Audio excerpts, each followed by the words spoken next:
시청자 여러분 안녕하십니까. 굿모닝 인포맥스 경제연풍 시작해보겠습니다. 매주 수요일은 빠르고 정확한 기업들의 소식을 전해주시는 시간이죠. 리더스 인덱스 박주근 대표님 모시고 얘기 나눠보겠습니다. 어서 오세요. 네, 안녕하세요. 오늘은 두산그룹을 먼저 가져오셨네요. 합병 얘기인데 이 소론 먼저 말씀드리면 알짜 계열사인 두산밥켓과 적자 기업인 두산로보틱스를 합병하기로 하면서 기업 가치 산정 방식을 놓고 이견이 있고 주주들에게 설명도 제대로 안 하고 주주들에게 손해를 끼칠 수 있다 이런 논란이 있는 건데 일단 금융감독원도 이 합병 절차 신고서를 증권 신고서를 제출하는데 이걸 좀 반려했잖아요. 다시 가져가라고. 과정이 어떻게 됩니까 지금? 이날 합병 발표할 때 시장은 되게 충격이었죠. 예. 저도 그날 여러 방송에서 뭐 칼만 안 들지 날강도다 했는데 최근에 한 외국인 투자회사 대표가 같은 얘기를 했더라고요. 예. 날강도다 이 정도면. 왜냐하면 매출 1,200억에 적자 나는 기업하고 매출 1조 매출이 거의 10조에 이익이 영업이익이 1조 6, 3천 이상 나는 그렇더라고요. 두산그룹 전체 영업이익의 95% 정도를 차지하는 이 두 회사를 그렇죠. 1대 0.63으로 합병하고자 했으니 아무리 상법적으로 문제가 없다고 하더라도 말이 안 된다. 그러니까 밥켓 한 주당 로보틱스를 0.63주로 아니죠. 주겠다. 그렇죠. 반대죠. 맞죠? 네, 그렇죠. 예. 로보틱스가 훨씬 저가평가된 거고, 예. 고가평가된 고가평가된 거고, 거죠. 밥켓은 굉장히 고가평가된 거죠. 예, 그래서 이것 때문에 뭐 시장이 굉장히 말이 많으니까 예. 처음에는 두산 측에서 아무런 말이 없었어요. 예. 자기도 무안했겠죠, 자기들도 이 정도면 그렇죠. 상식적으로. 그랬더니 이제 시장에서 굉장히 말이 많았죠. 뭐 저부터도 굉장히 비판을 많이 했는데, 그랬더니 이제 금융감독원에서 정정 신고서를 냈는데, 그걸 내고서도 한참 있다가 이제 두산이 주주들에게 충분한 설명이 부족했다. 그래서 많이 들어본 말 같습니다. 그래서 설명 못해서 미안하다. 예. 우리는 좋은 건데 설명이 부족해서 이런 거다라고 주주사안을 이제 보냈는데 저는 그 시점이 굉장히 더 시장의 신뢰를 잃은 시점이다. 왜냐하면 이런 거거든요.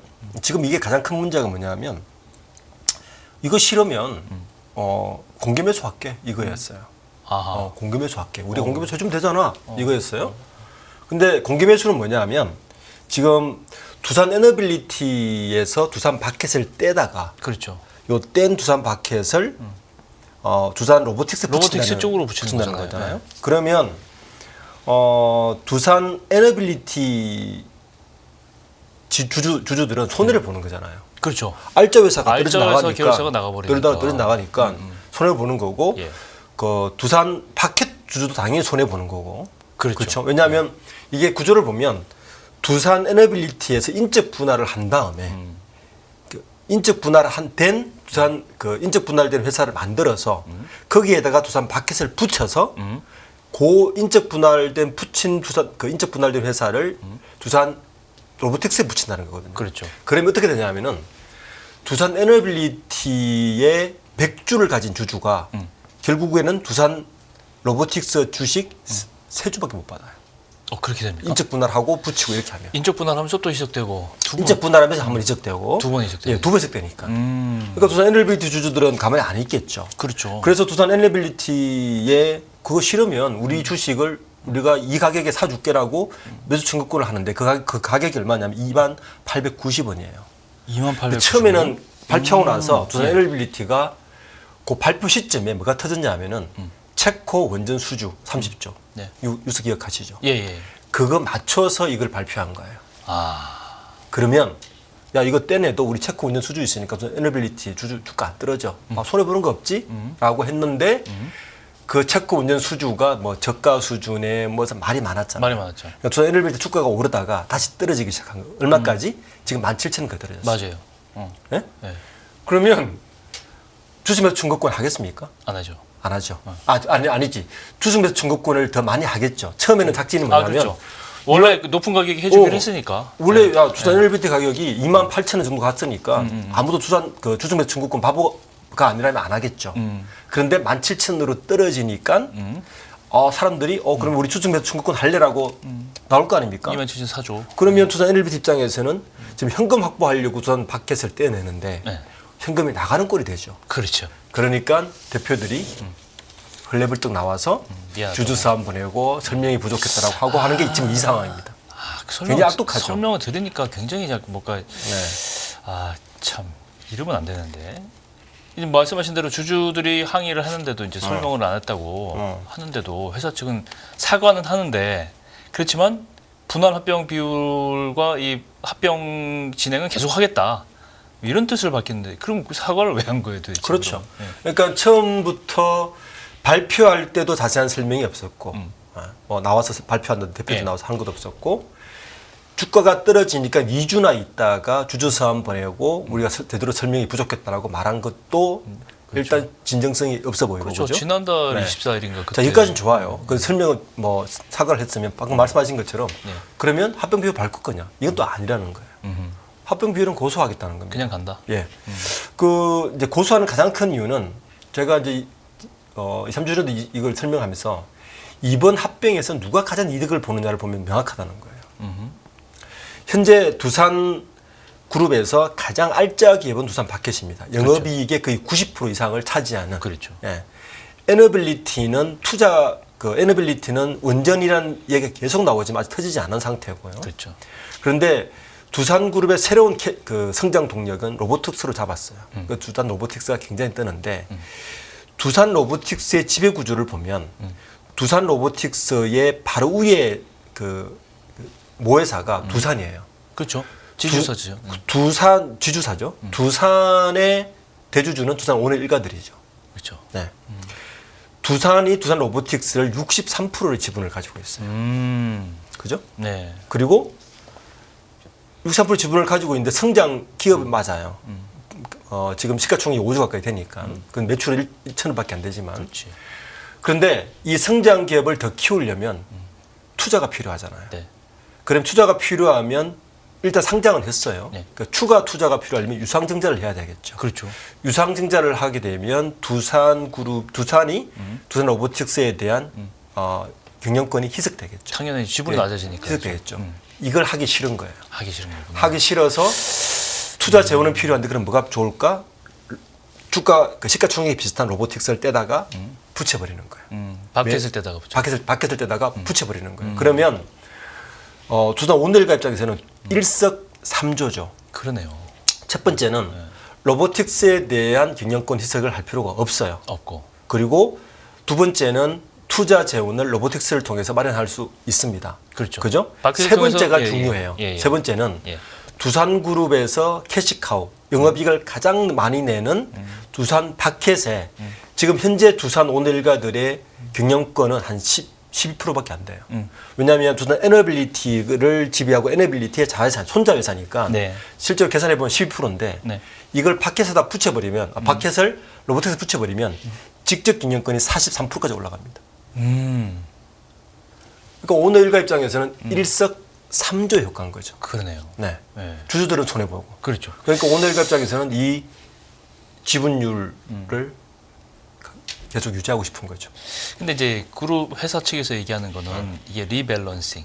앞으로 두산 로보틱스가 굉장히 좋아질 거고 이걸 위해서 총력을 다해서 여기다가 이제 캐피탈을 태우고 합병을 통해서 그만큼 기업 전체의 가치가 높아질 수 있고 주주들에게도 결국은 이익이다. 뭐 이런 식으로 설명을 하는 것 같아 보니까. 그러면 이제 그런데도 불구하고 주주들은 너무 그 합병 그렇죠. 비율이라든가 가격이 이게 말이 안 된다. 이거 왜 설명도 안 해주고 이렇게 했느냐. 동의도 안 거치고. 합병해서 근데 물론 시너지 효과 원론적으로 들어가서 이 합병해서 시너지 효과가 진짜 날 수 있는지 이것도 이제 점검을 해봐야 되는 문제인데 이건 뭐 누구도 장담할 수는 없는 문제잖아요. 사실. 그렇죠. 네. 그러니까 첫 번째 말씀하신 거에 대한 약간 어불성설은 뭐냐면 그렇게 성장성이 있으면 본인 돈 투자해라는 거죠. 그렇게 좋아 보이면 주주들 손해지키지 말고 본인들이 더 투자하면 될 거 아니냐는 건데 그건 하기 싫은 거고. 두 번째가 이제 이분들이 이제 설명하는 게 시너지가 있다라고 이야기인데 이런 거예요. 이 시너지라는 거는 제가 볼 때는 두산 에너빌리티 입장에서는 돈이 생겨요. 일단 차입금이 감소합니다. 그렇죠. 두산 바켓을 갖고 있는 차입금이 감소하고 차입금이 줄고 현금이 더 생겨요. 네. 그래서 요게 있어서 두산 에너빌리티 입장에서는 하고 싶죠. 그리고 두산 바켓 입장에서는 이런 거예요. 굳이 설명하자면 두산 로보틱스는 이 로봇 산업 중에서 로봇은 산업용 로봇이 있고 그다음에 생활용 로봇, 소위 말하는 이제 보조 로봇이는데 네네. 두산 바켓은 후자 쪽 사업을 하고 있습니다. 보조. 우리 뭐 커피 타주고 이런 거 있잖아요. 그 사업을 하고 있는데 물론 기술적으로야 두산 바켓의 이제 소형 건설 장비, 소형 장비죠. 건장비죠. 이게 두 개가 시너지가 있는 것처럼 설명하지만 예를 들어서 뭐 양사가 공통 인공지능, 뭐 무인화 자동화도 할 수 있고, 그 다음에 투자 프로세스를 좀 일원화시키면 투자도 감소할 수 있고, 그리고 더 제일 중요한 거는 두산 바켓은 굉장히 오래된 기업이에요. 글로벌 넘버 원입니다. 이 분야에서는. 그렇죠. 그 제인망을 이용하고 싶은 거예요. 영업망을. 네, 이건 뭐 좋아요. 뭐 같은 그룹이니까. 뭐 시너지 효과가 있을 수 그런데 두산 로보틱스가 산업용 로봇을 하고 있으면 어느 정도 말이 됩니다. 이런 시너지에 대해서. 건설 장비가 산업용 로봇과 연결됐어요. 그런데 생활용 로봇을 하고 있어요. 같은 겹치네요, 그러면. 네, 다르죠, 약간. 네. 그러니까 이 부분도 설득력이 되게 부족하다. 결론은 아까 제가 처음 얘기했던 오늘 일가들의 경영권 강화를 시키고 투자 지분 희석도 시키지 않고 누군가의 이익을 위해서 진행하는 거다. 그렇게 볼 수 없는 거죠. 그래서 이제 금융감독원이 증권신고서 정정신고서를 내라 이렇게 했어요. 근데 이제 결국은 지난달에 정정 요구했는데 한참 지나서 어제 두산 로보틱스가 정정신고서를 제출했는데 그대로 원한 그대로 우리는 그냥 이렇게 간다. 그럼 앞으로 어떻게 진행되는 거예요? 이 정정하라 그랬는데도 정정 안 되면 일단 법적으로 할 방법이 없습니다. 왜냐하면 현행법상 문제가 없어요. 이 부분이 지금 굉장히 중요한 이제 상법상의 문제인데 현행법상 이거거든요. 합병할 때는 합병 기준일로부터 한 2달간 평균 주가를 시가총액으로 합병하면 돼요. 그 합병 비율을 했기 때문에 지금 1대 0.63이 된 거예요. 허가사항이 아니라 신고사항이군요. 네. 근데 지금처럼 10조의 영업이익 1조 3천억하고 아무리 성장성이 좋더라도 1,300억의 적자 기업하고 1대 0.63은 말이 안 된다는 거죠. 그렇죠. 네. 그냥 그래서 지금 봐도 주주들이 반복하는 건데 앞으로 상황 어떻게 되냐면은 일단 법적으로 문제가 있기 때문에 뭐 정정신고하고 정정신고서 내고 하면 진행은 될 겁니다. 남은 지금 중요한 쟁점이 뭐냐면 처음 이야기했던 주식 매수 청구권입니다. 두산 입장에서는 두산 에너빌리티는 2890원에 우리 주식 사줄게라고 이야기를 했고 두산 로보틱스는 8472원에 우리가 주식 사줄게. 불만 있으면 이 가격에 팔고 나가라는 거고 두산 바켓은 3459원인데 요걸로 했을 때 이 행사 규모를 다 했을 때 지금 두산그룹에서 내야 될 현금이 어느 정도냐면 두산 에너빌리티는 6천억 정도를 내야 되고 로보틱스는 5천억, 두산 바켓은 1억 5천억, 1조 5천억 정도로 현금을 가지고 있어야 돼요. 그냥 딱 봐도 2조 넘게 돈이 있어야 되는 거죠. 근데 지금 현재 두산그룹의 현금성 자산을 제가 탈 털어보니 1조가 채 안 됩니다. 턱도 없이. 그런데 이제 이렇게 밀어붙인 이유는 이야기했던 대로 시점을 보시면 두산 에너빌리티는 체코 터트리면 최소 2만 원 넘을 거야. 이거 두산에서 청구권 안 하겠지? 라고 했는데 지금 뜨끔 떨어진 상태고 그냥 급하게 지금 나와 설명하는 거고 작전이 안 맞네요. 두산 바켓도 지금 떨어졌어요. 당연히 떨어졌겠죠. 그래서 최소한 1조 가까운 청구권이 들어오면 이거 청구권에 대해서 3사가 이거 행사 못하면 일단 합병 무슨도 될 수 있는 그런 상황이 남아 있습니다. 그렇군요. 두산그룹 참 합병에 이해가 안 가는 부분이 많네요. 근데 합병 비율로 논란되는 건 최근에 SK그룹도 마찬가지예요. 그렇죠. SK이노베이션하고 SKENS 합병 사안이 있는데 이걸 좀 들여다보니까 간단히 말해서 SK이노베이션 주가가 당초 예상과는 달리 계속 주가가 빠지면서 이제 합병 가격에 논란이 되는 문제예요. 이것도 비슷한 부분이 분명히 있는데. 이제 비슷하긴 한데 이제 포맷은 좀 다르죠. 이런 거죠. 아까는 상장사 두 개끼리 하면 심플해요. 이건 상장 비상장사예요. 그렇죠. 이거는 이노베이션은 상장사고 ENS는 비상장인데. 그러니까요. 이거는 또 문제가 뭐냐면 ENS는 누르고 ENS는 생각보다 가치를 적게 평가했고 이노베이션은 평가했고 ENS는 원래보다 훨씬 높게 평가해야 되는데 좀 낮춘 거예요. 그러니까 이것도 구조가 뭐냐면 ENS가 고가 평가되고 이노베이션이 낮아지면 그런 누가 이득을 보느냐. 이건 구조가 이렇습니다. 재태원 회장 오늘 일가가 주 SK를 지배하죠. 그렇죠. 네. SK ENS는 90%의 지분율이 주 SK예요. 그리고 SK 이노베이션은 중간 지주란 말이에요. 그렇죠. 주 SK가 SK 이노베이션을 한 30% 정도 가까이 지배하는 이런 구조인데 요 ENS 알짜 회사 ENS를 비상상장을 떼다가 SK 이노베이션과 합병하는 겁니다. 근데 합병 비율이 1대 1.2. 당초 예상은 1대 2 정도로 예상을 했는데 실질적으로 낮췄어요. 이렇게 되면 지금 반발하는 건 뭐냐면 이노베이션이 굉장히 큰 기업입니다. 그렇죠. 자산도 어마어마하고 네. 밑에 이제 중간주주이기 때문에 네. 이익률도 보면 사실 ENS하고 상대가 안 되는 정도의 규모의 기업인데 이게 PBR이 되게 낮아요. SK 오온이 붙어 있기 때문에 득자를 보고 있으니까 PBR이 낮으니까 이 상장사는 옵션이 두 개가 있어요. 평가할 때 시가로 할 거냐 아니면 장부가액으로 할 거냐 고를 수 있습니다. 네? 고를 수 있는데 SK 이노베이션 주주들은 장부가액으로 평가하는 게 훨씬 이득이에요. 네. 왜냐하면 매출이 80조에 자산도 어마어마하고 그동안 많이 늘었고 주가도 올랐으니까. 늘었으니까 이거 합치면 인해서 합치면 이제 자산이 100조가 되면 되는데 그런데 장부가액으로 안 하고 아까 시가로? PBR이 낮잖아요. 네. 시가로 해버린 거예요. 주주들 반발하겠죠. 야, 장부가액도 할 수 있고 시가도 할 수 있는데 왜 값싼 시가로 하느냐. 우리 지분 떨어지게 라는 게 불만이에요. 그러니까 이거에 대해서 김진원 SK 그 CFO가 법무부에 나와서 뭐 여러 가지 얘기를 하는데 구차한 변명이죠, 사실은. 예. 장부라는 시가를 했다는 게. 예.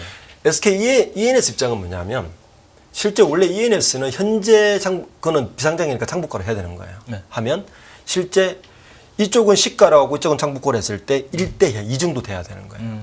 그런데 이쪽 불만이 너무 높으니까 발표할 때는 1대 1.2까지 낮춘 거예요. 이렇게 돼도 결론적으로는 주 SK의 최태원 회장의 일가가 가장 덕을 보게 되는 이득 구조가 되는 겁니다. 그렇군요. 자, 여기에서 또 하나 논란이 되는 게 뭐냐면 그 SK ENS가 예. 그 KKR이라고 유명한 헤지펀드 있죠. 예, 미국에. 여기에 RCPS라고 해서 상환전환 우선주를 통해서 돈을 한 3조 4조가까지 빌렸어요. 네. 이게 뭐냐면은 SK ENS가 2021년에 2조 4천억, 그리고 2023년에 7,350억의 돈을 RCPS를 발행해서 KKR로부터 돈을 빌렸어요. 네. 이 RCPS가 뭐냐면 야 이거 이 돈 우리가 좀 쓸 테니까 요 돈 우리가 요것까지 못 갚거나 하면 이거 다 우리 주식으로 줄게 상장하면 요 조건이에요. 이게 RCPS예요. 그러니까 실제적으로 KKR이 SK ENS에 상당한 지분을 가지고 있는 거죠. 주식 매수 청구권이 생기는 거죠. 그렇죠. 90%는 주 SK로 있지만 실제적으로는 전환이 그가 보면 되네. KKR이 있는데 네. 저는 제일 처음에 KKR이 1대 2가 아니면 동의를 안 할 줄 알았어요. 네. 그 동의를 해줬어요. 동의를 해준 이유를 보니 네. 아 이게 조금 꼼수인데 네. 원래 KKR이 이 RCPS를 받는 조건이 이자율이 되게 그래도 높았어요. 5% 정도. 요 기간 안 갚으면 5% 그 이자를 계속 내라는 건데 요거를 9%까지 올린 거예요. KKR 입장에서는 꽃놀이패를 지게 된 거예요. 그렇죠. 그러니까 이렇게 못하면 이자를 그렇죠. 받고. 여러 가지 옵션이 생긴 거죠. 그렇지. 그러니까 이렇게까지 SK그룹이 이런 굉장히 공격적인 KKR에게 이득이 되는 걸 주면서까지 이 합병을 했어야 됐나 하는 의구심도 있는 게 이번 합병의 좀 문제점 중에 하나입니다. 굉장히 복잡한 설명인데 시청자 여러분들도 그렇고 저도 이제 좀 완벽하게 이해하기는 좀 힘든 것 같은데 문제는 이 금융 당국은 이런 것들을 충분히 팔로우하고 뭔가 규제가 있어야 되는 상황인데 현행 법 체제는 그런 것 같질 않아요. 지금. 그렇죠. 예, 문제는 이런 걸 보면서도 주주들의 주주가치 환원 주주들의 보호 소액주들 보호 얘기만 하면서 이 흘러가는 거 보면은 절대적으로 지금 대주주들에게 유리하고 오너가 유리하게 흘러가고 있잖아요. 공정한 책정, 가격 책정 이런 것들은 당국이 지금 아까도 말씀하셨지만 법상으로는 더 할 수 없다 그러는데 이 방법이 없어요. 이게 이제 미국하고 좀 비교를 해보면 우리가 어느 정도 취약한지 알 수 있는데 정부에서 밸류업 하면서 사실 일반 밸류업의 첫 번째는 시장 신뢰성입니다. 그렇죠. 그렇죠. 네. 참여자가 신뢰할 만해야 네. 그 시장에 참여하고 뭔가 공정한 게임이라 생각해야 투자를 하고 할 거 아닙니까? 현재는 뭐냐면 이게 지금 깨졌다는 이야기인데 지금은 합병가액 문제가 첫 번째 문제예요. 그러니까 상장회사의 경우는 지금 시가 산정하는 거 외에는 아무런 예외를 두지 않아요. 상장 회사끼리 방법은. 미국에는 공정 가격이라는 게 있습니다. 그러니까 아까 이제 두산 바켓과 두산 로보틱스가 대표적인 거죠. 아무리 시가가 이렇게 있어도 공정 가격이라는 게 있는 건데 그렇죠. 이건 우리나라를 예외를 두지 않아요. 미국은 이게 있는데 미국과 일본 등은 이제 합병가액 및 합병 비율 산정 방식을 기업 자율에 맡기고 있어요. 그러면서 공정 가치라는 전제를 둡니다. 판정 방법에 있어서. 자, 이 정도도 아무리 시가총액이 그래도 이 정도는 좀 안 맞지 않으라고 시장이 이해할 만한 공정 가치를 두는데 우리나라 일단 그게 없고요. 그래서 이 부분에 대한 법의 변경이 있어야 됩니다. 그러니까 시장에 신뢰를 줄 만한 공정 가치를 평가해달라. 그렇죠. 기업 자료 맡기게 해달라는 거죠. 그렇죠. 그리고 이제 상장 비상장, 아까 SK그룹, SK이노베이션 NS 같은 경우는 상장 비상장 합병의 경우에는 이건 더 고무줄이에요. 상장 회사가 그때는 시가도 할 수 있고 장고도 할 수 있으니까요. 그러니까 이런 단 기준이 주주들이 시장에서 신뢰할 만한 걸 만들어 줘야 되는 게 이야기고, 이게 이제 공정 가치에 대한 뭔가 돌파로 만들어 줘야 된다. 시장 신뢰할 만한. 그리고 마지막은 그 전에도 이야기했지만 상법에 그 이사회가 주주들도 권익을 위해서도 할 수 있도록 주주라는 말을 꼭 법 개정도 있어야 된다. 그렇죠. 그러면 이런 일이 발생하지 않습니다. 그러니까 두 가지. 기업 자율에 맞는 시장이 신뢰할 수 있는 공정 가치에 대한 바이패스를 열어줘야 된다. 두 번째는 주주 권익을 위한 법 체계 변경도 있어야 된다. 그래야 앞으로 이런 사태가 벌이지 않을 것 같습니다. 마지막으로 한 마디 더 붙이면 누가 이런 말씀하시더라고요. 코리아 디스카운트의 핵심이 바로 이런 문제라고. 그렇죠. 예?